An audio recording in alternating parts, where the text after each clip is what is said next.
It's a beautiful morning, so sidla kayo ang adlaw, sumanghayhay na ako sa akong clothes, and after that, I will take a bath.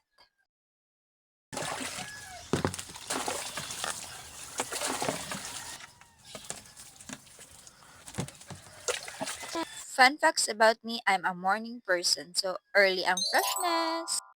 Okay. Living here in the Bukid, it's not expensive like in the city because you can pick any vegetables or fruits. Like, it's free, you know? You can pick up in the garden or the neighbor's garden. So today, now or at this moment, we will pick a guava. Here we go. So suddenly, Lola asked me to cut her hair, so I'm a barber for a minute. My Lola will be turning 90 years old this coming September 28, and I'm so happy kay gitagal siyang taas na kinabuhi. I expected na manguhan ako bayabas, but I end up diri sa tabay. Or in English, it's a well. Diri magkuha og tubig. Laom kayo na siya natabay, 24 feet ayahang gilawmon. Old na kayo na siya natabay, gibuhat na siya in the 90s era. So when I was 10 years old, maglisod kog timbaan niya kay taga-chest na ako. Then karon makalingkod na ko. Blessed na ang karon na generation kay easy na kay sila magkuha og tubig unlike before na maghago jud para makakuha og tubig. Always be grateful of what you have because others is unfortunate to have it.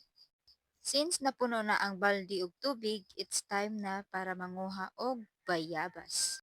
Finally nakakuha na jud og bayabas diri sa among silingan. Daghan kay sila bayabas ug mga dagko pagod pero gipangamaa ko diha og mga humigas or ant in English. Sakit kayo. Then mo to, naka-decide na lang ko na munaog na lang ko since daghan naman kay kog nakuha na bayabas.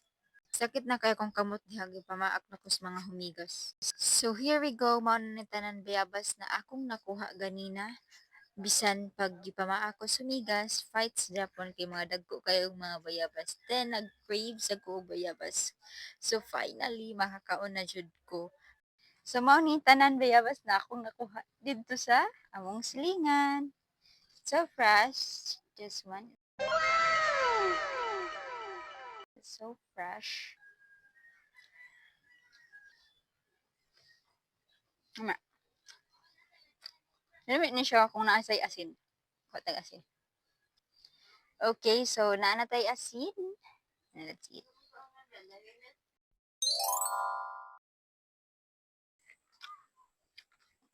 Sa probinsya, dili igud siya gasto. Like, kung ganahan kag mga utanon, pwede ra ka mga sa imong mga garden or di mga kas imong silingan, di ba? Na fruits like bayabas, sariguelas, sambag, or mangga. Free lang. Pero kung mato kag city, so expensive.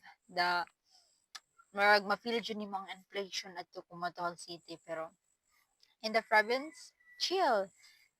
The air's very fresh. Unlike sa city, pollution, di ba?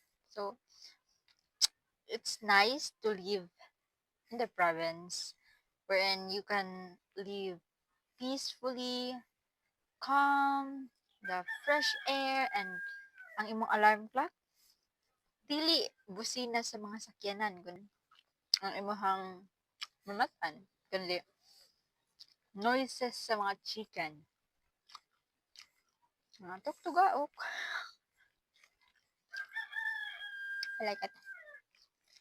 Like that.